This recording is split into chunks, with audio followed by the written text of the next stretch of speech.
Hi, so I'm going to explain to you how to go about trying to write this poem. And remember, you're just giving this a try. We're just looking for some effort. You can really take your best guess. There's no one right or wrong answer when you're doing poetry. So you're going to start writing this poem by choosing a feeling. It can be any feeling that you want. It could be a happy type of a feeling. It could be an angry or a sad type of a feeling. It's really up to you. So pick any feeling that you want. In the example poem, Miss Herstein used calmness as the feeling that she was choosing. And then she decided to think about, okay, so when I think about the feeling of calmness, what kind of a color would I associate or would I think of when I think of being calm?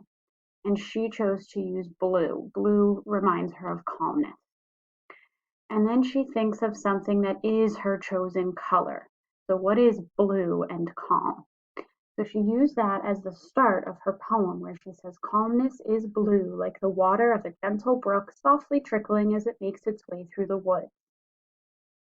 So she didn't just say calmness is blue like water. She added a little bit of detail to that to make it sound more like poetry and to make it flow. So you're going to start your poem by doing the same thing.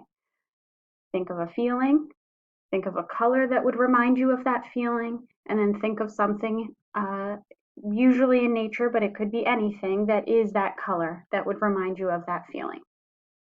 For the next line in your poem, you're going to use this sentence starter and fill in the blanks.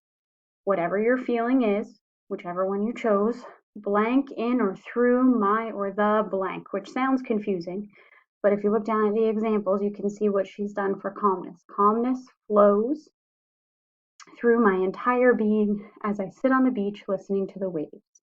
If you were using something like anger, anger probably wouldn't flow. Anger might rage through your body as think of a situation that makes you feel angry, for example. Okay?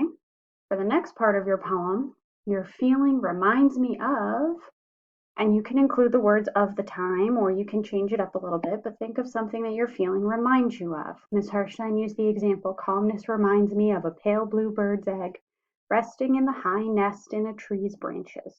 So think of something that your feeling reminds you of. It could be something in nature. It could be a memory you have from your childhood. That's fine too. Next, you're going to think of how your feeling makes you feel. So for example, calmness makes me feel at peace, like nothing can go wrong. You're going to fill in your feeling and something similar. And then finally, your feeling makes me want to, whatever it is. In Ms. Herstein's example, calmness makes me want to close my eyes and allow my worries to turn off, if just for a little while.